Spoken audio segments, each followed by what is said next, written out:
The worst thing you want to be in real estate investing is the jack of all trades, the master of none. You want to become a master of one level of real estate investing. And you're not gonna miss out. It's like, oh, I have to be in self-storage so that, because if that blows up, then I'll do well. Hey, my name is Julian, and today I have a very special guest. His name is Matt Faircloth. Matt has been in real estate investing since 2005 with his wife, and he is known for raising private capital, as you can tell in the background. And he's a multifamily investor. He owns a couple thousand doors or controls them. So we're going to get into talking with him about raising capital and other things related to real estate. Matt, how you doing today? I'm great, Julian. Thanks so much for having me today. Thank you so much, Matt. So tell us, raising private capital, is that mostly what you teach about? I teach about the real estate investing mindset.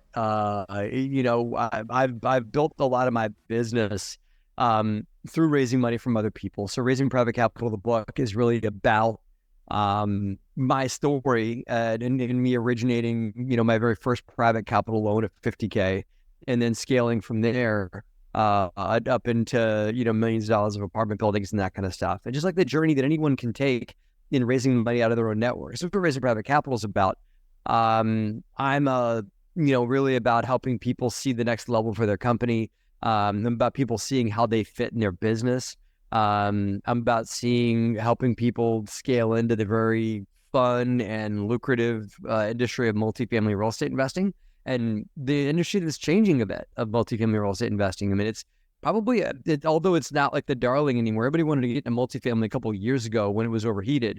But as it starts to cool down a little bit, now's the time to really be jumping in that. So for those that are seeing multifamily as a changing industry, probably with a lot more opportunities that are going to pop up, I can help them get there too. Yeah, that's amazing. So let's talk a little bit about mindset. You mentioned it. It seems like that's the first step. What kind of mindset should someone have if they're getting into real estate? I know what I know what you need to do to be a successful real estate investor, and that's because I did what you're not supposed to do as a real estate investor, and I know it doesn't work, right? What doesn't work is chasing just dollars and not building a business, but just trying to do deals. The small investor will chase checks and deals. I got a fix and flip over here. I've got this wholesale over here. I got this BRRRR strategy deal here. I got this land deal over there. That was me, for a couple of years when I first got started in real estate investing. And you have a lot of fun. You look at a lot of opportunities, but you end up not getting a lot done, and you end up not becoming an expert. The worst thing you want to be in real estate investing is the jack of all trades, the master of none. You want to become a master of one level of real estate investing, and you're not gonna miss out. It's like, oh, I have to be in self-storage so that, because if that blows up, then I'll do well. But I also need to be in multifamily and also industrial, and I need to be doing some fix and flips too in case the market takes off or whatever. If you focus on one sector of real estate investing and also one physical market, like one city of real estate investing, you will do well because you'll end up getting the lion's share of the profit in that sector and in that industry. So that's why I believe that focus is the number one thing you got to do. And I know that 'cause I didn't do it, and secondly, the mindset conversation goes to asking yourself the question of, what am I great at, right? Like, what do I have the unfair advantage of? What do I do better than no one else? Am I a great networker? Am I a great people connector? Am I a great project manager? Am I a great underwriter? Am I a great negotiator, deal finder, whatever it may be? All those things really point to different personalities or different initiatives you can take on in real estate investing. And I believe that the successful real estate investor figured out what their core strengths are by taking some sort of a personality assessment, by looking at themselves in the mirror and deciding what they enjoy and what they don't enjoy in this business. And then focusing only on that and having the courage to surround themselves by people that are great at things that they are not great at and that could probably do that thing better than they can. It takes maybe you got to put your ego down a little bit and realize that someone else could, God forbid, do something better than you can. And the more you realize that, the better off you're going to be. That sounds amazing, Matt. And what have you seen work really well in terms of people that complement each other? What kinds of people would really make a perfect match, you would say? You don't realize this because the people that are alike tend to be attracted to each other because like, oh, you're an extrovert like me, or you know how to work a room like I do, or you understand underwriting like I do. So people tend to get attracted, from a business standpoint, to people that are like them. But what I find what really works is your opposite is a good partner. If you are good at working the room and finding money and like kind of sniffing like a bloodhound out of if I put you into a room of 150 people, you will find the folks that really need to talk to in that room, that are maybe other potential collaborators, potential business partners, potential investors, whatever it is. That's you. That you're a good networker, good people coordinator, right? If you take that person and partner them up with somebody who'd rather be underwriting a deal than in that networking room, or would rather be analyzing a market, or would rather be negotiating on a contract, or would rather be putting a contractor in a headlock until the deal squeezes out or something like that, right? Whatever that may be, that's a better partnership, but you might not meet that person in that networking room. You're probably gonna meet a lot of people like yourself. And there'll be a lot of people that are buds of yours that are gonna end up being just like you. And they could do the same thing you do because that's where you met them, and that. So I think that those are the best partnerships, is people that are really polar opposites and wouldn't realize it, but man, I don't want to hang out with some, underwriter that can't put a full sentence together. I want to go hang out with people that know how to network, not realizing that underwriter is there to cover their blind spots. And that's what a real partner is there to do, is you do something that you can't do, that's not your unique ability, not your core genius. That makes so much sense. And if we were to name these people, let's say one of them would be an extrovert, right? What would be the other one? It'd be like an operator, or? Well, an extrovert, introvert, right? And I'll tell you, the way I break it down, and we, in the multifamily investing education that we do at DeRosa Group, we talk about the four, again, as you can see on the video, I'm a superhero guy, right? So I got like Captain America back there, got him over here. So I love superheroes. And so I called this assessment that we developed the multifamily superpower assessment, because you get to name it, right? So I give it a cool name like that. So it's called the multifamily superpower assessment, and it names out the four superpowers that I think exist in real estate investing. They do sometimes tie back to introvert, extrovert, but here they are. That is the hunter, the person that finds the deal, negotiates the deal, finds the market, finds the brokers, all that stuff. Then there's the brain. That's the underwriter, analyst, that kind of person. Then there's the money. That's me. That's what I do. That's the person that goes and finds, the money, finds the equity, finds the debt. Maybe if you need to keep principal, or if you need someone to post the earnest money deposit, the money finds all that. They find money and put the deal. That when the deal needs money, the money finds it, right? And it takes a good networker to do that. And the last one is the unsung hero, and that's the hammer. And that's the person that is the asset manager, project manager, the person that literally browbeats the property manager and the contractors and whatnot, sometimes literally with a hammer, and gets them to produce the business plan to carry the project forward. The brain and the hammer tend to be introverts. The money and the hunter, because they deal with people a lot, tend to be extroverts. There's also a factor with regards to risk aversion or risk tolerance, right? Are you someone who's totally fine jumping into the pool of risk and like, I'll figure it out, build the parachute on the way down kind of people, jump out of an airplane and we'll just figure it out as we go? Those are people that are somewhat risk tolerant. Risk's okay. Then there's the other side of it, people that are super risk averse. These are people that are, what if this, what if that, what if the debt ceiling, what if interest rates rise again, what if tenants don't pay their rent? These are people you need to build, that they're building the business plan because you build it conservatively, right? And they're building, they say, expect the best, plan for the worst, right?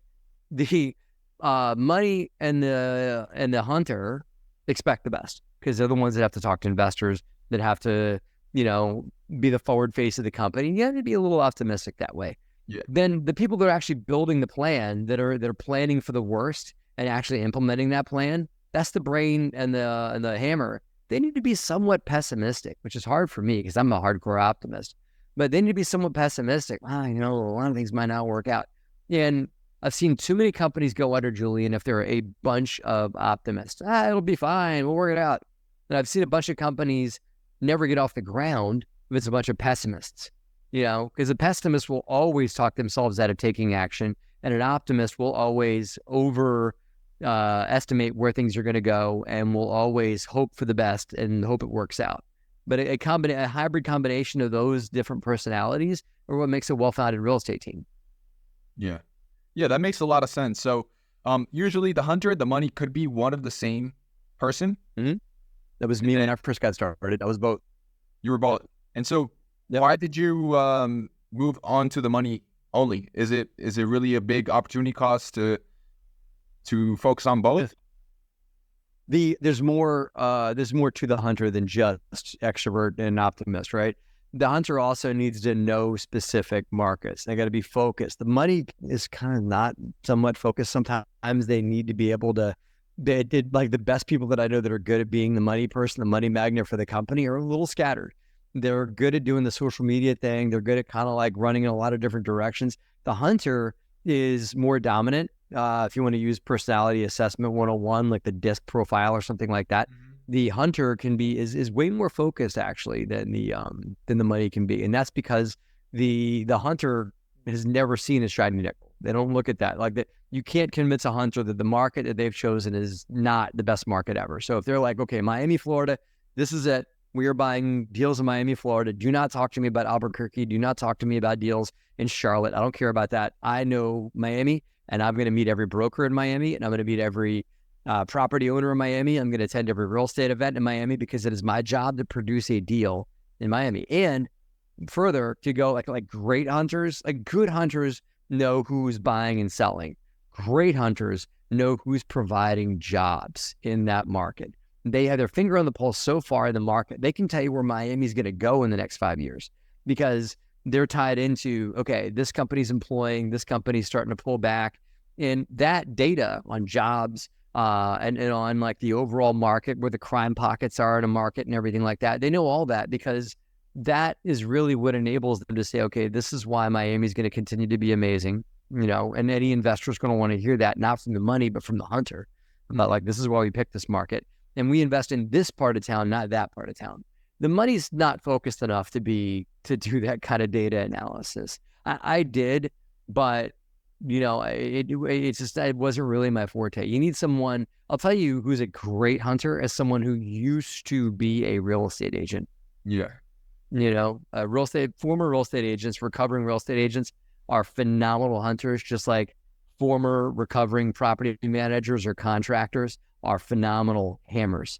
People that used to manage real estate, people that used to do the rehab and work with contractors themselves, those are great on the hammer side. That's amazing. So when you have someone that's trying to set up a team, for example, and get the hunter, the money, the brain, and the hammer together, is the split equal, or what is something that would look like? In my company, it is. And I've seen it not be equal, and that's great. That's a great way to make people better and all that. But if you put enough workload on all the plates and enough ongoing management on all the plates, it tends to work out. But if the money only raises half of the money that's necessary, you got to bring on other money people, then they got to, share their piece of pie with other people. The most fair way to do it is equal splits. And as long as you delegate the workload, the responsibilities and the liabilities up, then you can certainly do it that way. Sounds amazing. Well, I think people here in the audience and myself got a really good understanding of what it takes, what for people it takes to build a real estate company. So let's talk about your forte, the raising capital. Can you tell us the secrets? The secret of raising capital is that there is no secret, and that people that are over here are like, man, how do I raise millions of dollars? Well, you got to know where to look, number one. And you got to realize how much money is right under our nose, man. I mean, people don't realize, you pick up your cell phone, how many contacts you got? You probably got literally, if you're like me, you probably got literally thousands of contacts in your phone. because these people you met once, programmed the number in your phone and then forgot to call them again, right? But we have a lot of folks in our networks on social media and whatnot. There is so much money in that network. You don't have to go out and meet uber super rich people or people that live in big houses and drive Lamborghinis, because most likely those people are just broke at another level. They're just spending 30 grand a month versus 3,000 a month in expenses, right? You got to know where to look for money, like know how to find the magic of real estate investing, which is a self-directed IRA. 30% of our investors, and we've raised 58 million in our career of real estate investing. So much we've raised. About 30% of that money is self-directed IRAs. So if you get really good about finding an IRA in your network, you might find out that, like, your cousin Susie has 300,000 in their IRA and didn't realize that it could get put to work in your deals. And so that's the secret of real estate investing. And also, like, you learn how to find people that might own their real estate free and clear. 30% of America, by the way, Julian, owns their home free and clear. 30%, right? So knowing how to sniff that out and how to educate, not, convince, but educate those people that them taking their free and clear real estate and getting involved in your project is a great way for them to, untap that equity they may have and put it to work. But I guess another secret, Julian, is that you think capital raisers are convincers, right? Like, I got a 15, or they're going to go and get people excited about their IRR or the rate of return on your deal or whatever. I think what the successful capital raisers that I know of, and, put myself in that bucket too, is those folks are really educators. They're teachers. And I think that not really the team, they could be, but those that really know how to raise capital know how to teach their base. They know how to educate their Uncle Charlie and their cousin Susie about why real estate investing is a phenomenal place to build wealth, and why it's better than Wall Street, and why they can put their retirement account in there, and why they get so many more benefits than Wall Street can give them. And that really is through education. That's through teaching. And those that really get the capital raising game understand you teach first, you get people excited, and then you can sell behind it. Yeah, it sounds like it's a lot of educating the people about how to make good money decisions. Yeah, well, they don't know they can. I've had people, like, I've explained IRA investing to people, and they say, wait a minute, my investment advisor at Fidelity told me this is illegal. That you can't, it's illegal to put your retirement account in anything else aside from the stock market. So that's what you're selling against, is people that don't realize that they can choose another way to build their wealth with their retirement. Yeah. So how do you, what would be a good step for someone who wants to start raising private capital? A good stat is, like I said, home ownership.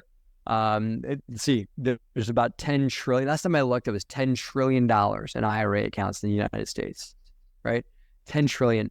Now, what's crazy, Julian, is 4%, not 40, 4% of that money is invested in anything else aside from Wall Street, right? That means 96% of that money is on Wall Street. 4% is in alternatives, including real estate, but also including other stuff too. So I think that what people need to realize, the stat, is that I would suggest that people just getting into capital raising should start with IRAs to start to pursue self-directed IRAs.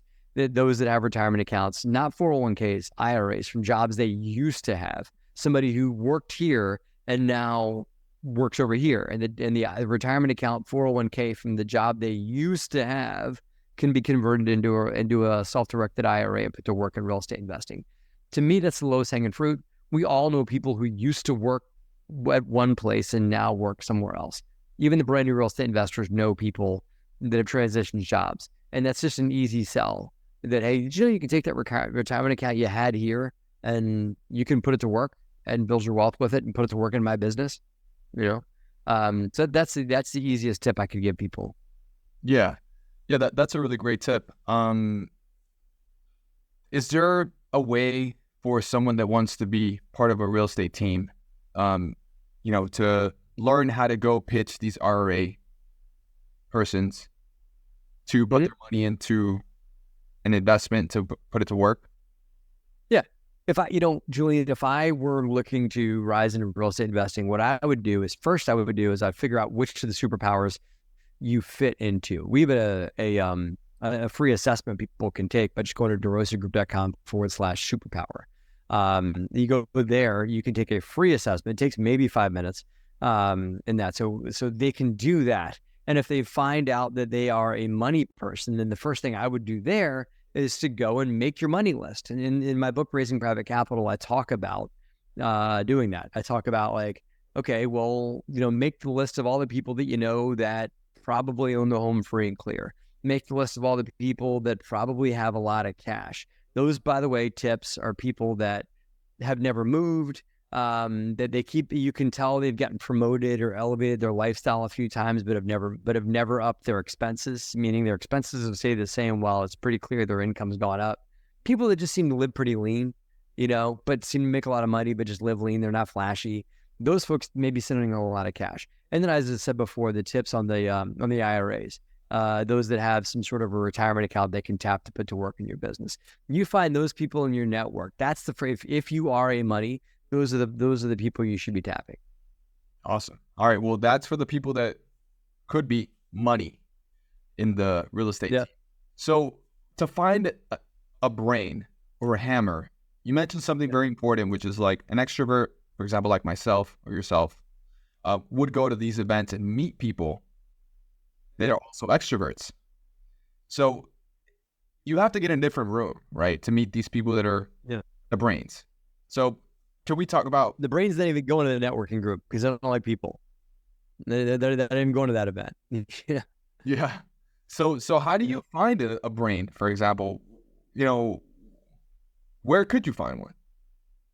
Yeah. I have met brains. I've had them approach me because they're very pragmatic, very focused. So I've had brains approach me that heard me on a podcast, or heard me on a venture or something like that that's online. I'm the one that likes to get out there. They've said, okay, let me research this person. Let me look into their backstory. They do all their homework. It's okay, I want to talk to them. And so they'll approach directly. If you're looking to find a brain for your team, you could just do a post in, things like your online community to say, hey, I need someone who is willing to underwrite, or I need someone who's a market specialist on Albuquerque, New Mexico, or someone who knows, whatever the market is, Raleigh, North Carolina, the market I want to invest in. I need someone who really knows that market like the back of their hand, and might be looking to partner up, or an underwriter, or someone who knows construction, that kind of thing.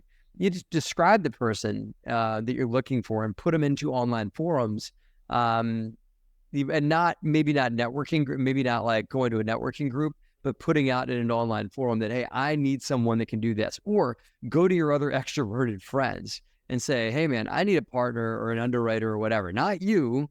I need the person that knows how to underwrite. Mm-hmm. You go to your other extroverted buddies because they probably know people, and it could be like their brother-in-law.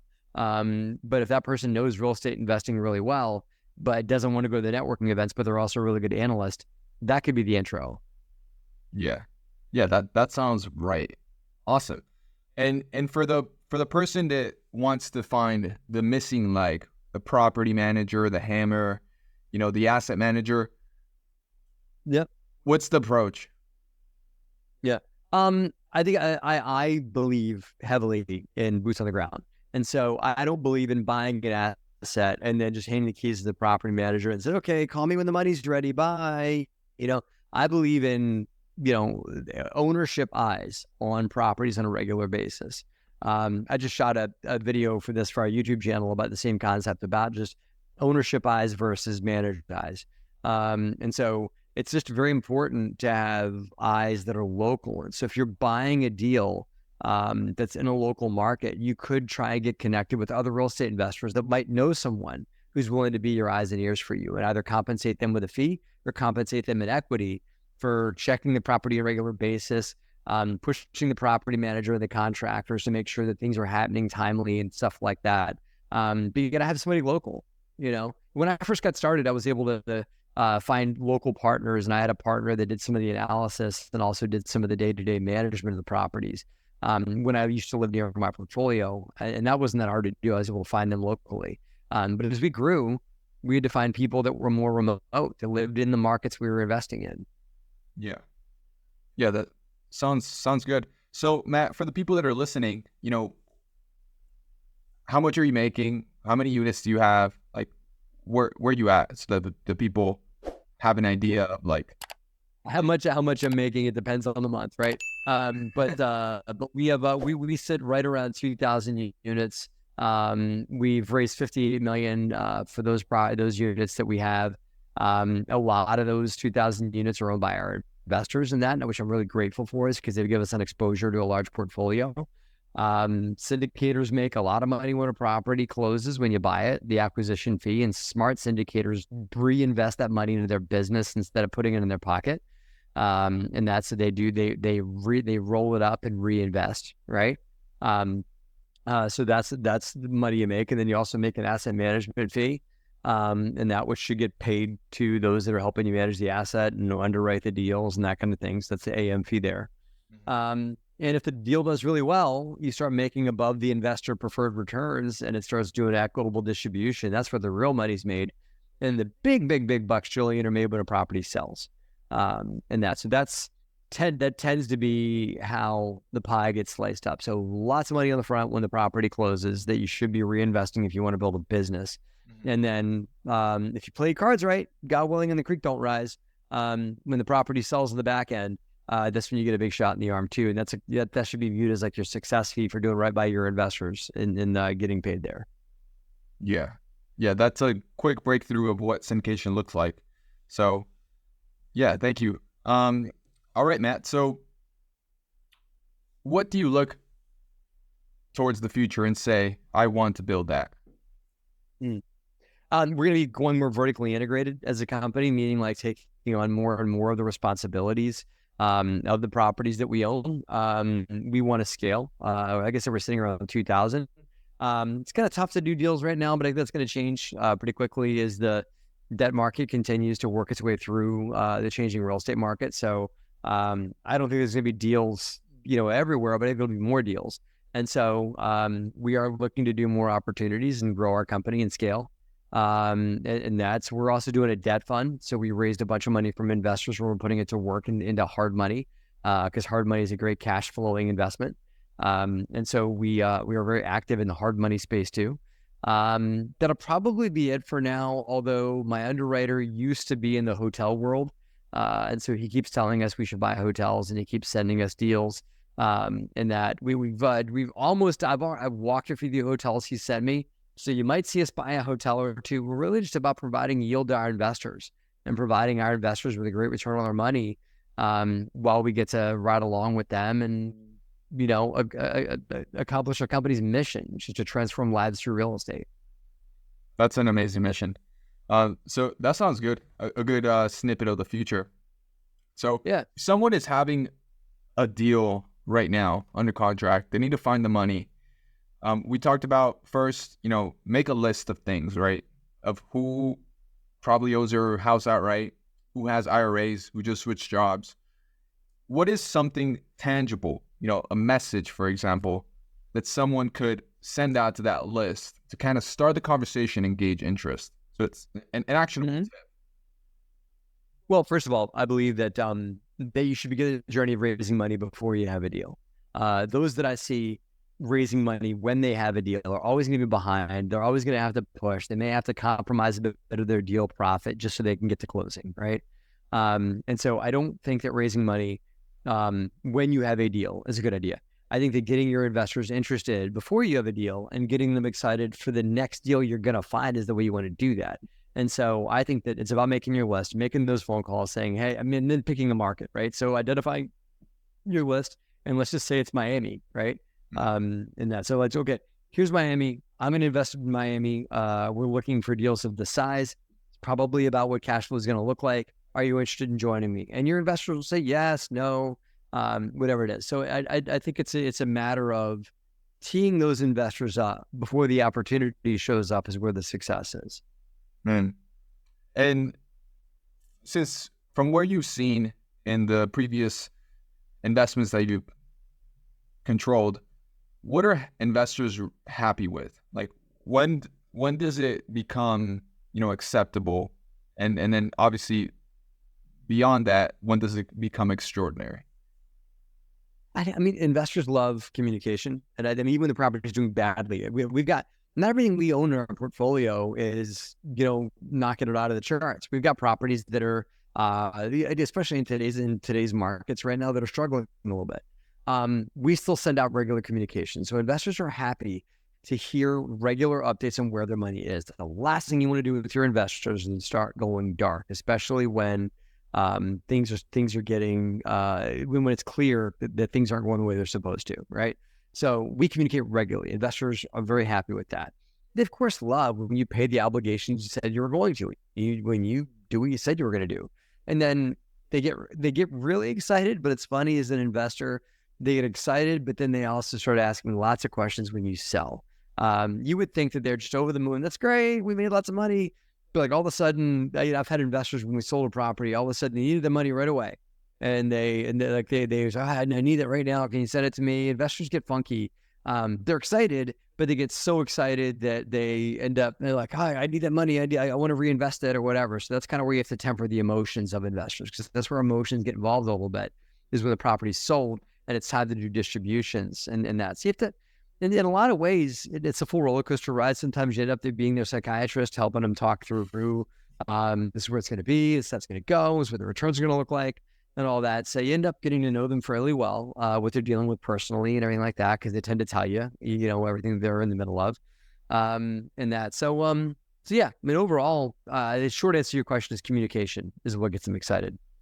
Awesome. So regular communication is what gets investors excited. So yes, exciting. So can you tell us a little bit about what you have going on?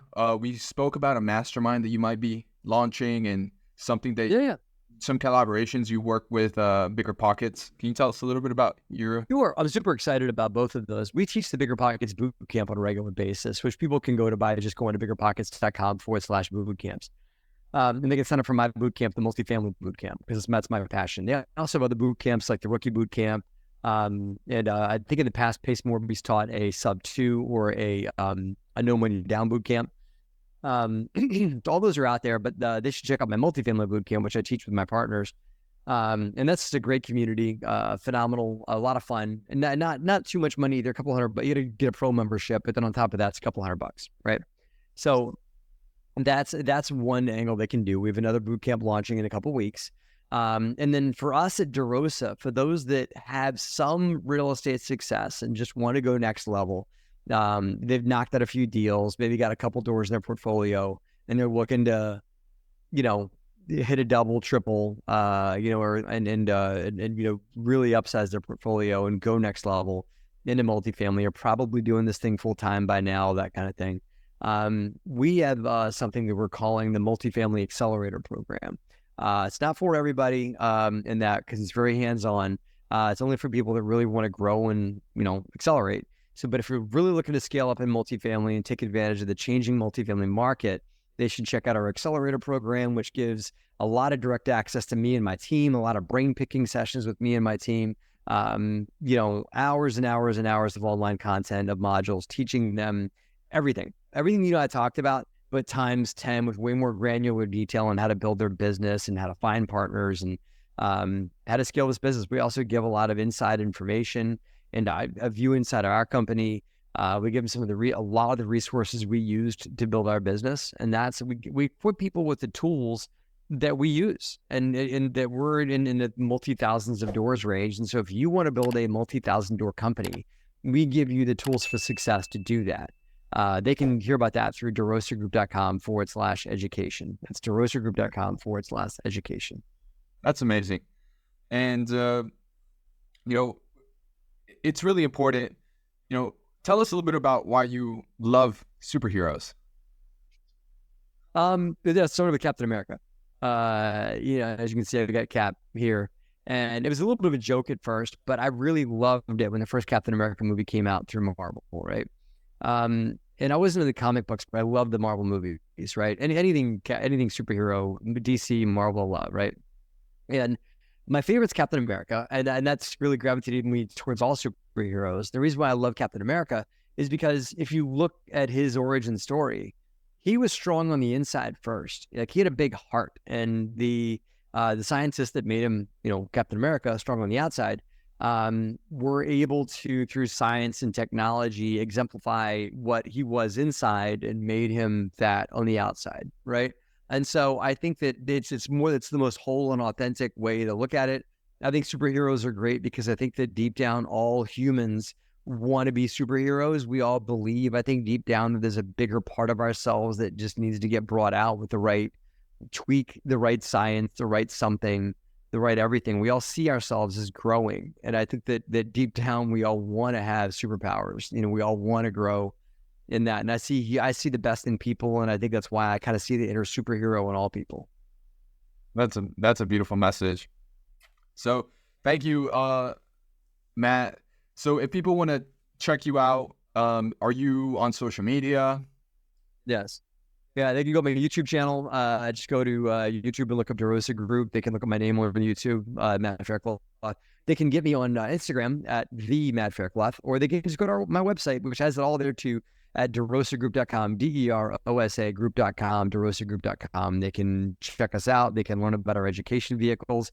They can get in contact with everything I just talked about today, including the superpower assessment and other stuff we have. And if they want to look at passive investing, we have some phenomenal, untouched by anybody else investment products, passive investing products that people can check out for accredited investors. And we also have non-accredited investments for those that have a pre-existing relationship with us, but you can build by contacting someone on our team.